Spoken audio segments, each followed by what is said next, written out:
MX here with Elite Dangerous Ships Overview. Now I've kind of I've already spent an hour going over this and deleted it because I wasn't even close to finishing, and which means I was just talking way too much about each ship.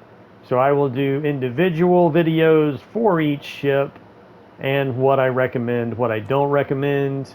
So the purpose of this video is just to show you each ship and what it has available in the realm of the slots that it has. And they're all designed with A-frame shift drives, giving them the max jump distance along with the lightest component, because jump distance is all about weight. So all the other components are D class, which is the lightest weight class component. So again, that's giving it not absolute maximum, but for purpose of the video, maximum jump distance, maximum cargo capacity, and like the smallest shield it can equip. Because shield is also size dependent. Bigger ships cannot equip smaller shields. So there's a minimum size shield that you have to have for each ship that is equipped as well. So again, a lot of these ships, this is not how you're going to outfit it. There's a lot of military vessels that are meant for combat. You're not going to have them loaded out with cargo bays. You know what I mean? They're not meant for running cargo. They're meant for combat. There's no guns equipped. So again, the purpose of this video is just to show max jump distance, max cargo capacity, and what slots are available. So starting with the Sidewinder, which is the starting ship, I'm not even going to talk. I'm just going to kind of tab through so you can see two small hard points, see each size, how many of each size optionals, and what core components the ship has. Hauler, just to point out, has the, I think, third best jump distance, which makes it great for an exploratory vessel for early commanders. Being the third best, though, it's not the best exploring vessel for more experienced commanders.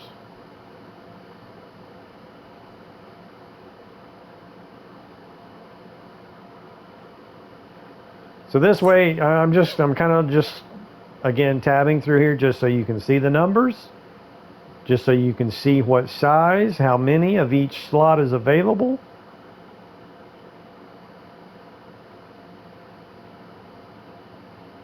Because I'm just going to go through each ship that is available for purchase. There is only, well, wait till I get to, anytime you see a hull reinforcement, it is a military type ship, meaning it's a fighter, or a combat vessel, meaning the military slot you can only equip hull reinforcements. What that means is when your shields go down and they're shooting your hull, you can take more damage. So a military slot, and again, you see that hull reinforcement. It's a military slot that can only be equipped hull reinforcement, modular reinforcement, which modules are your internal components, like even including your guns, all your shields, all these internal, all your power, your thrusters, like all the internal stuff is what a module reinforcement would protect. So it protects your internals, not your hull. Because it's hard to get away if you're trying to run away. It's hard to get away if your frame shift drive gets damaged from gunfire. So again, military slots are specifically for hull reinforcements, modular reinforcements, or shield banks. Shield banks can recharge your shield. It actually has a number of charges or ammo, and there's different sizes. So if you have a smaller shield bank than the size shield you have, it might not fully charge it. But if you have an equivalent size shield bank to the size shield you have, it should, when you expend that charge, it recharges your shields. And it's basically it's ammo, which means you have to equip it in your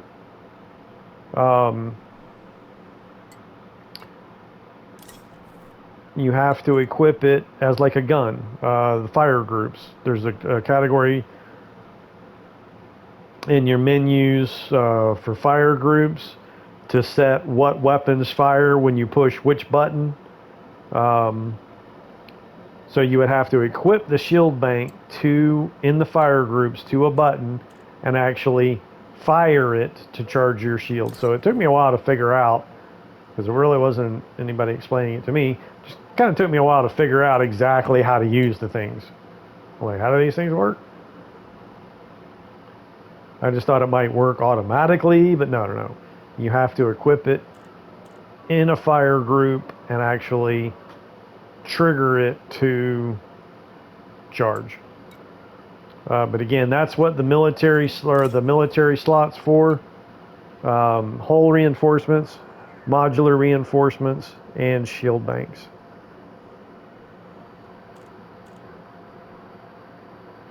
You can't put anything else in those military slots. So again, anytime you see hull reinforcement, it is a military specific slot.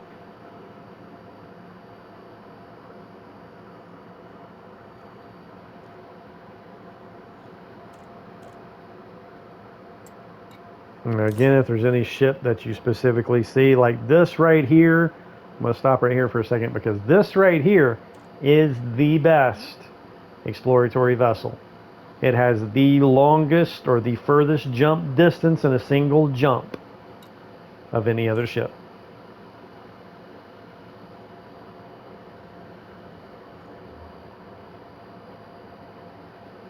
Even makes for a great little fighter vessel, considering how small and maneuverable it is, with 2 mediums and a large gun port or hard point.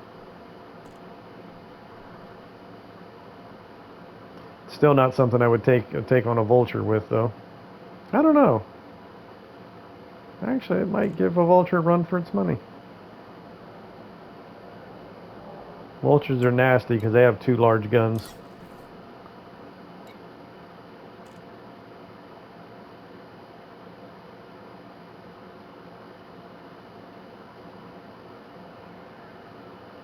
So just feel free to pause it at any point you see a ship that you like. You want to see, more about, look at these numbers more, see what these slots are, the sizes, the number.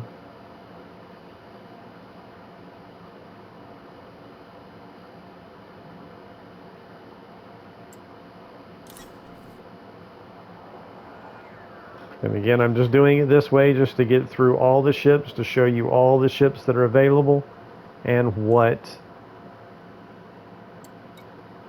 is possible with them. Because when you see them in the shipyards to buy, they are not fully equipped, and there will be sometimes, like, see that 6E cargo rack? Well, in the shipyard, there might be a 5E cargo rack installed in that 6E, so that when you're looking at it from the shipyard menu, it does not give you an accurate detail of what it has, what it's capable of. So again, that's the purpose of this video, is just to show you each ship, maximum jump distance, maximum cargo capacity, how many of each size hard point, how many of each size optional internal, and the smallest shield available. So again, this one you cannot equip a 3-size shield on it. The ship's too big for a 3-size shield. It has to be at least a 4. But again, this being a combat vessel, you're going to want a 5. Just saying. And then, of course, each core internal. Now, this is something the shipyard will show you accurately, but they'll be all E's. So again, these are all equipped with A shift drives and D components to show that maximum like unladen jump distance. And again, these are not absolute maximums. There's always tweaking to be that can be done, but that's for more advanced pilots, more advanced commanders, and not the purpose of this video. And by saying that, I mean like the power distributor, just because it can equip a 6 size power distributor doesn't mean I have to. I could throw a smaller power distributor in there to save weight to give me more jump distance, but there are consequences for that. It's what I mean by it's for more advanced commanders.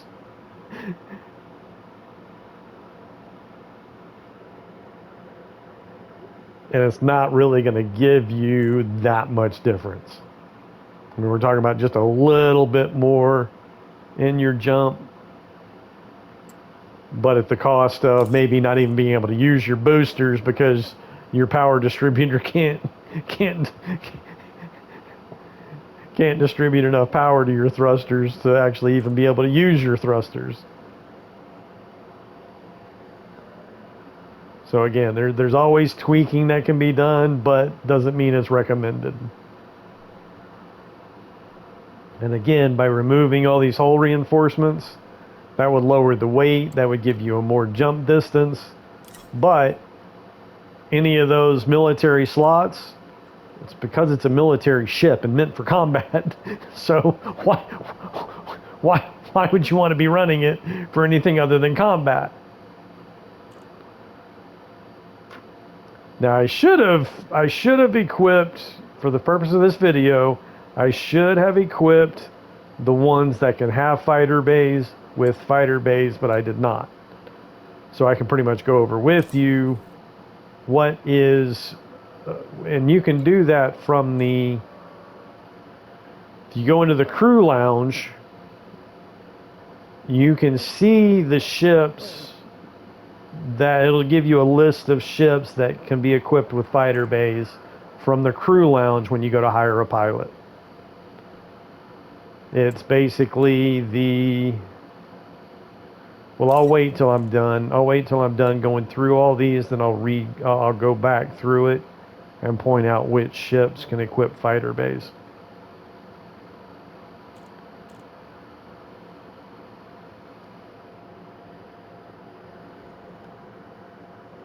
This is one of them. I love this ship. This is a really fun ship to fly.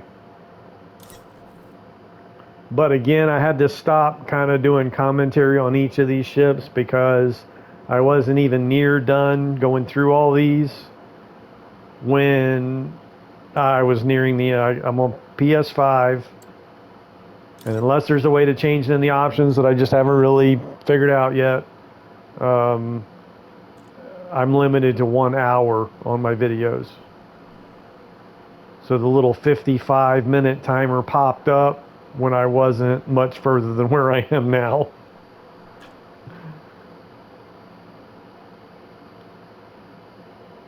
And I'm only at not even 15 minutes yet, just tabbing through these like I'm doing. So I was kind of explaining every ship along the way, which ones are recommended, which ones are garbage, which ones I've had fun experience using. Well, real quick, I'm going to point out this is the cream of the crop right here. This is the like best medium class vessel that you can get. And by medium class, it means that you can access every station. You're not locked out of any missions. But when you get into large ships, then you're locked out of the smaller stations, the small little outposts. You can't, they're too big to land at, so that'll lock you out of a lot of missions. So this ship right here is definitely a highly preferred ship, being the best medium class vessel available in both firepower, cargo capacity. It's a great multi-purpose vessel, great for combat, great for just running cargo. Well, multi-purpose is kind of both. If you want to just run cargo, well, see, the large ships are, like the Type 9 Heavy. Well, that is the best. That is the biggest transport in the game that has the best cargo capacity of any other ship. But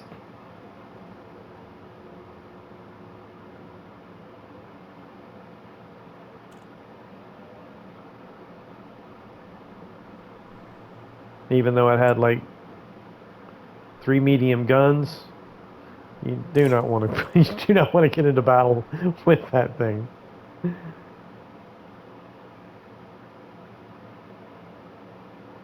I'll go back over to the luxury liners. This is the biggest of the luxury liners.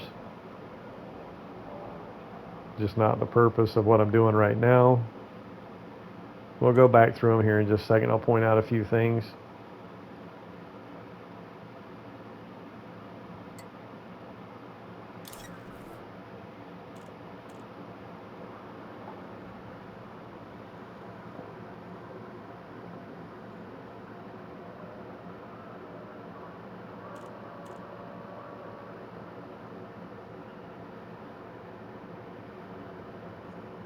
This is one of the big boys. One of the 4 big boys. Here's the Alliance big boy, Type 10 Defender. It's just like the Type 9 transport, or the Type 9 Heavy. It's a transport ship. This is a Type 9 Heavy that was outfitted for combat. So this is a military vessel. And as big as this thing is, all them gun points, you want to put turrets on them. Especially 4 large turrets. This thing's got some firepower. But again, it's more like a space platform. You just want to, put turrets on it, put a fighter bay on it, and let it do its thing. Like, this would actually be a fun ship to put all them turrets on, and then you jump in the fighter and let your pilot just stay on the ship while you fly the fighter. This is my favorite. I love the Federal Corvette. This is the Federal big boy. This is the first big ship that I wanted. When I saw it, I was like, oh, I want that. But it literally took me years. And of course not playing like every day. When I say years, like I would play it for a little while just to work on, making money and, buying all the ships. Because it took me a long time to acquire all the ships. Because these things are expensive. But not only did I acquire all the ships, I acquired all the components to go with it. So I can totally, like, this is my favorite ship for doing galactic battles. Like, I've got all the A component parts for that. And I can definitely take it into battle in one of those conflict zones. This is a beautiful ship too. This is the Imperial big boy. This is a beautiful ship. It doesn't handle as well as the Corvette, so I don't really prefer to use this in those galactic conflict battles. It's just a beautiful ship. It's like one of those luxury cruise ships without being a cruise ship. Like, it's not one of the luxury ships, but it really looks like.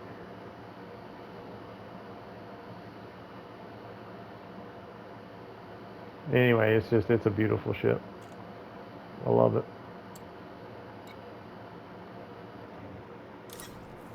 And that is all the ships. So again, the big boys, the Imperial Cutter, Federal Corvette, Type 10 Defender, and Anaconda. Those are the big ones. So all 4 of these can equip fighter bays, along with the smallest ship that can equip a fighter bay is the Killback, which the Killback is really a Type 6 transport that's been refitted for combat, or for more of a multi-purpose vessel, meaning it can be used for combat and, defend off pirates for when you're running cargo. So this thing is better defended against pirates, when you're running cargo than the Type 6 transport. So again, this is the smallest vessel that can equip the fighter bay. but it's still not something you want to take on bigger ships with. Like even the Vulture, the Fer-de-Lance will rip this thing to pieces. I think I pointed out before the Diamondback Explorer is the best as far as the further jump distance exploratory vessel.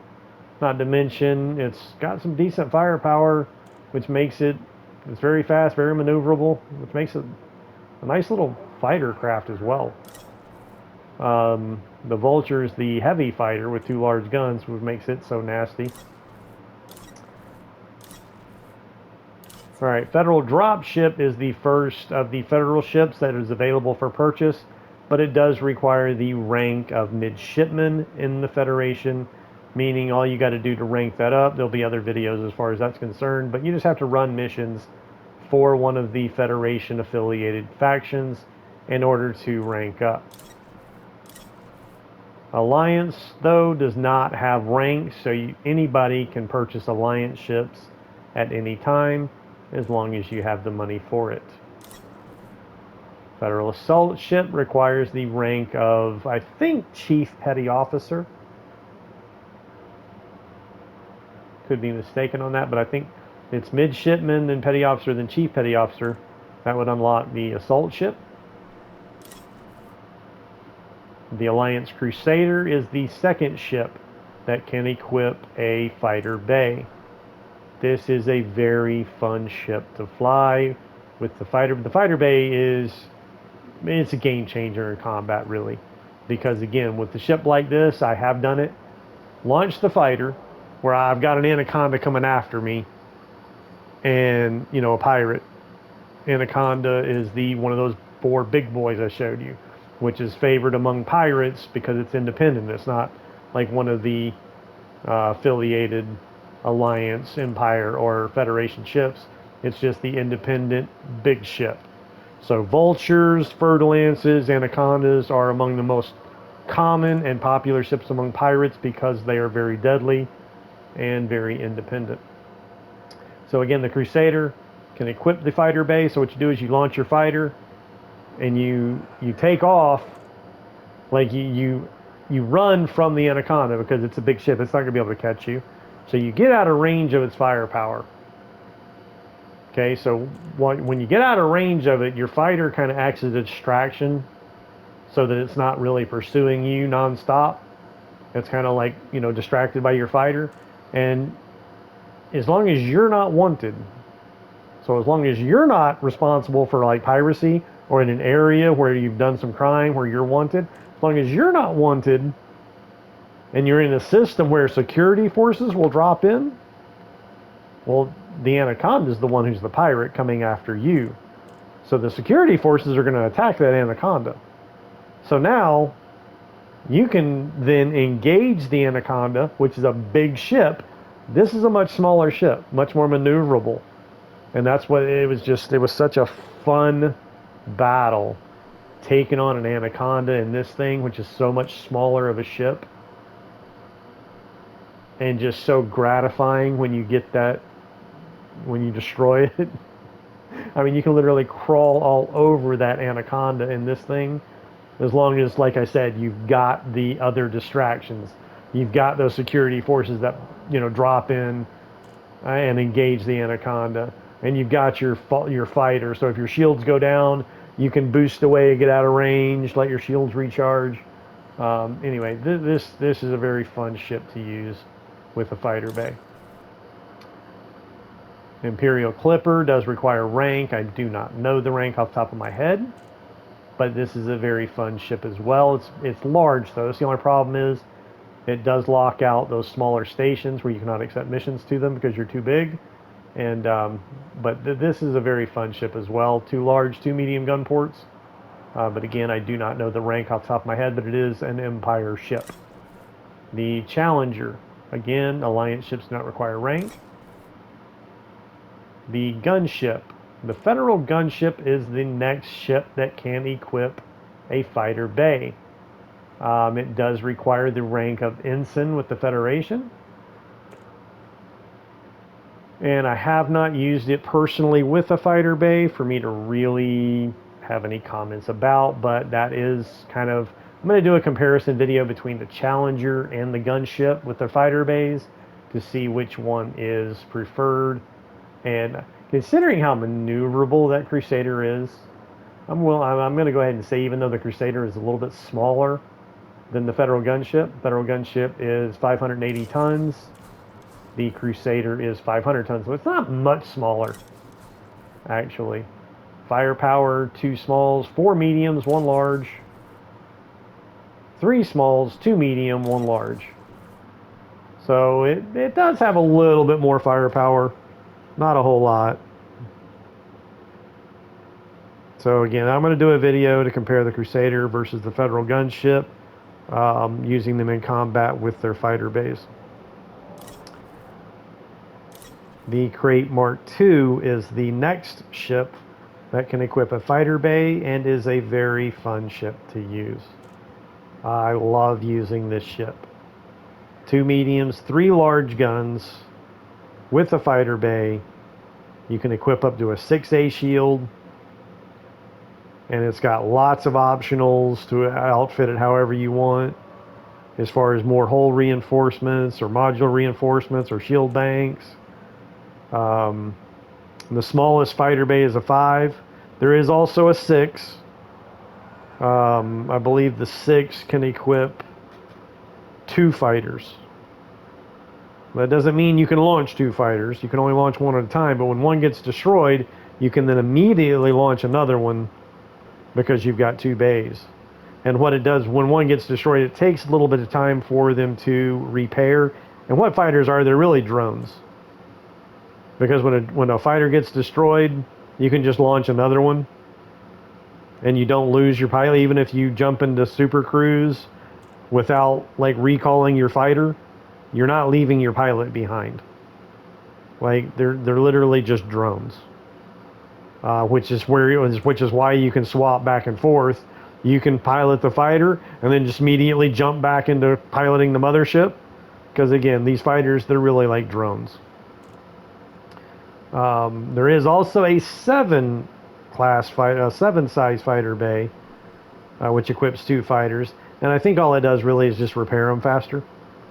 I can't remember exactly, but yeah, there is also a 7. So this one could not equip the 7 fighter bay, but again, the 5 or 6, and still have the 6A shield with the 6, the dual fighter bay. Again, this is a great ship to use. I love this ship because of its firepower and the fighter bay. The Fer-de-Lance, like I said, is one of the Vulture is that heavy fighter with 2 large guns. Fer-de-Lance is a more of a medium class attack vessel that it's like the smallest ship with a huge gun, which is what makes it so deadly, which makes it such a favorite among pirates, because they'll literally drop in, hit you, and if they can't destroy you quickly and you actually fight back, they'll actually just run from you. So these are very annoying in a whole hit and run tactic. But that huge gun makes them very deadly. But considering they can only go up to a 5A shield, and there's really not much other optionals available, they're basically glass cannons. That's why they'll take off. Like if you put up a fight, they're going to take off and run. It's a very annoying ship as far as the drop in, hit and run tactic. They can either drop in and take you out, or drop in, oops, nope, I'm out of here. So again, favorite among pirates, very common. You'll encounter these. Now I haven't. Well, I'll go back. Bring that up here, and just another medium class attack vessel with a huge gun. The Python, as I said before, is the best medium class vessel. It cannot equip a fighter bay. It does not have a huge gun, but is still the best medium class attack ship because of its just options out the yin yang, as far as you can cargo capacity, firepower, 2 mediums, 3 large, great multi-purpose vessel, great combat. I mean, again, instead of cargo racks, you get the whole reinforcements, shield bank, stuff like that. So this is without a doubt the cream of the crop of the medium class vessels.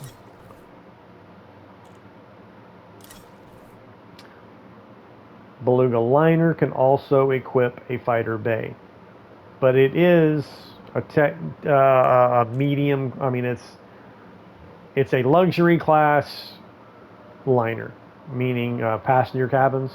So I'm going to go over that next. So I'll come back to that. But for right now, this is the other ship that can equip a fighter bay. But if you're carrying passengers, it just gives the ship better. It makes it better equipped to fight off pirates. But I would never, if I'm using this ship, I'm not going to engage in combat. I'm going to run. Like, it is so easy to evade interdiction when the pirates are trying to yank you out of hyperspace. And it's just so easy to get away from combat using this vessel. There's really no reason to enter combat. But if you wanted to put on a fighter bay and put those guns on, hey, knock yourself out. You can put turrets on there, or put make it a missile boat. Put 4, seeker missile launchers on there. So if a pirate does come after you, just. But anyway, I wouldn't go into combat with this vessel. So it's really the fact that it can equip a fighter bay and has 4 medium guns. Like big deal. And then we're back to the 4 heavies, the 4 big ships, which again, all 4 of these can equip fighter bays. Now the Federal Corvette, again, my favorite, it doesn't have the size A compartments. So the cutter can equip an 8A shield. The Defender, 8A shield. Anaconda, only 7. So the Corvette can go up to a 7A shield, and again, I told you there's a fighter bay that's 7 as well. It's a dual fighter bay, and I think it just basically they repair faster. So again, or the 7A like shield bank, either way. This is my preferred galactic conflict zone galactic battleship. I love taking this into those galactic battles. When it's fully decked out for combat. I love this ship. And I love this ship too. It's a very beautiful ship, but I prefer the Corvette for those galactic conflict battles than the Imperial cutter. Imperial cutter is just too beautiful to take into battle like that. and the Corvette is so far superior to the Anaconda. I mean, now the Anaconda does have... It's got 3 large, 2 small, 2 medium, 3 large, 1 huge. Corvette, 2 small, 2 medium, only 1 large, but 2 huge. It's the only ship that has 2 huge. But only that 1 large. So, I mean, in some aspects, having those 3 large and 1 huge, almost, it's kind of difficult to say which one actually has more firepower. Because again, when you think about it overall, 3 large and 1 huge, that's 4 guns, versus 1 large and 2 huge, that's 3 guns. So, it's debatable. But in other aspects, when you look at 3 7s, 2 6s, 2 5s, 2 4s, 1 7, 3 6s, 2 5s, 3 4s. So its optionals aren't as superior as the Corvette. Corvette is superior. Corvette is by far the best, or better than the Anaconda. Except, like I said, in that, the whole firepower, debate. A little maybe something else, but I've never actually used the Anaconda. I've thought about it. I've equipped it. I've looked at it. I'm like, no. Why would I use the Anaconda? Anaconda is like pirate trash. I love taking out Anacondas in my Federal Corvette. All right, so getting back to the luxury ships. There's 3 luxury ships. They are the Dolphin, and these are basically cruise ships in space. The Dolphin is the smallest, and any ship can equip passenger cabins. Passenger cabins go economy, business, first class. Only the luxury liners, the Dolphin, the Orca, and the Beluga liner, there's only 3, can equip luxury passenger cabins. So the Dolphin is the smallest that can equip the luxury cabin. And then the Orca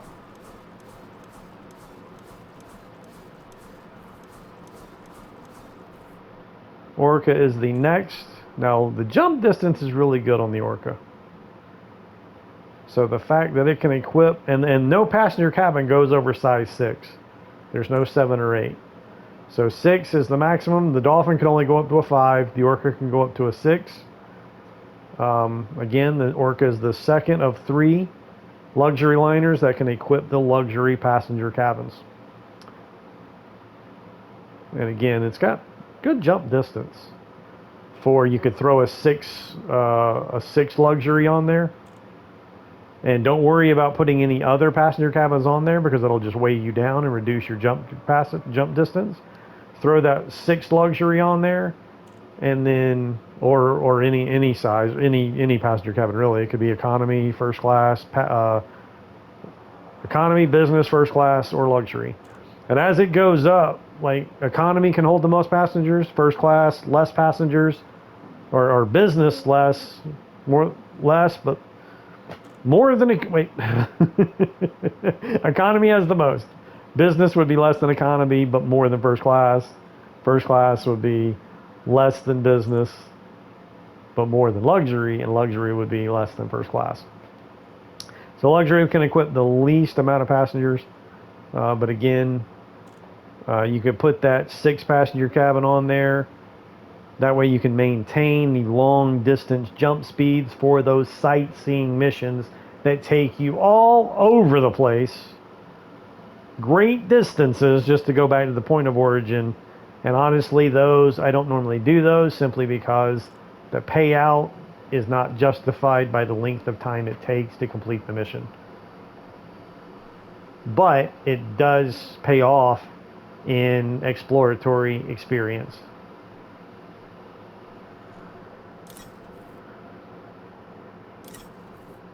And then the Beluga liner is the Mac Daddy of the luxury boats. And again, this is the one that can equip the fighter bay, but again, I would never take it into battle, so I wouldn't really ever put a fighter bay on it. But you can. It's an option. But again, it can put up to 4 6.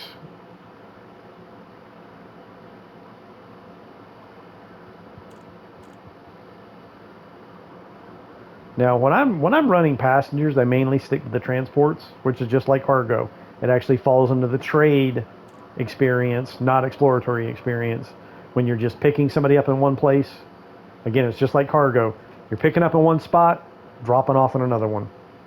So passengers or cargo, doesn't matter if it's just transport, picking up here, dropping off there, it falls under trade. But that's mostly what I stick to because as far as payout and time, it's the most efficient. Those sightseeing missions do not pay out well enough to justify the time it takes to run around all over the place. And again, the jump distance on this is not as good as the Orca. So if you're going to go on those sightseeing missions, you probably want to use something like the Orca. Or you could even, instead of going with the luxury cabins, which honestly, when I've tried to like justify using luxury cabins, the mission, it's so rare that you find somebody that wants a luxury cabin, and the payout again is really not. I never really go over first class. I don't use luxuries. You can put first class cabins on any ship, which means this Diamondback Explorer. The best exploratory, the best jump distance. No ship can jump as far as this thing can. So you could put a first class. I mean, you're limited to size 4, but as far as those sightseeing missions, you could throw a size 4 first class on here and take this thing on those sightseeing missions. But again, if you want to do more, if you want to, take on more passengers, and go up to the luxury, then I would recommend, I guess, the Orca, because the Orca's got better jump distance than the Beluga liner as far as doing those sightseeing missions. Okay, so I covered all the ships. I've covered all the ones that can equip fighter bays. I've covered the luxury ships. Well, that basically is it. I guess make sure you like and subscribe. And I hope you enjoy Elite Dangerous.